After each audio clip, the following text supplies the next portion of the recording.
Gaano katotoo ang nakarating na chika sa bandera na totoong hiwalay na raw sina Kylene Alcantara at Kobe Paras at ang dahilan may third party daw. Ito'y taliwas nga sa naging payag ni Benji Paras sa very much together pa rin daw ang anak niyang si Kobe at ang kapuso aktres na si Kylene. Bukod sa naging revelasyon ng isang kaibigan ng bandera, may mga nabasa rin sila sa social media na nagkukumpirmang break na nga ang celebrity couple. Ang claim ng ilang fans ni Kylene, isang babaeng may asawa na ang naging dahilan umano kung bakit nakipaghiwalay ang dalaga kay Kobe. Ang paglalarawan nila sa girl base sa Instagram page nito ay maganda at sexy.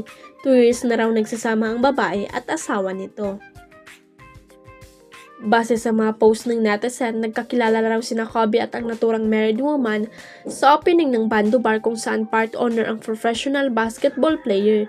Ang chika pa ng fans ni Kylene, nabasa raw ng actress ang palitan ng mensahe ni Kobe at ng babaeng pamilyado na naging dahilan ng breakup umano ng magjowa.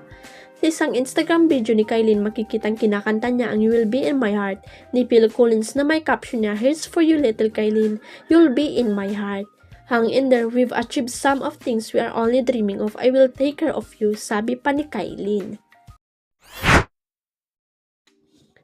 Muling pinatunayan ni Nadine ang kanyang palabang karakter at paninindigan pagdating sa mga opinyon ng madla na hindi naman hinihingi, partikular na kung personal niyang buhay ang tinutumbok.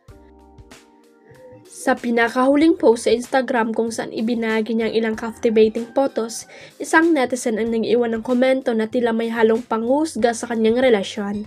Tinukoy ng netizen ang isang lumang video clip ni Nadine kasama kanyang partner kung saan anya ay tila kulang sa spark.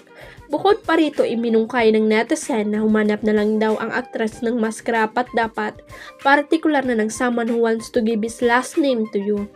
Hindi pinalampas ni Nadine ang puna at dahil kilala sa pagiging prangka at matapang sa social media, tumugon siya ng diretsan na, "I think you should stop judging people based on a short clip." Marami ang agad na pumalakpak sa aktres dahil sa kanyang tapang akpatig din para sa sariling desisyon at kalayaan.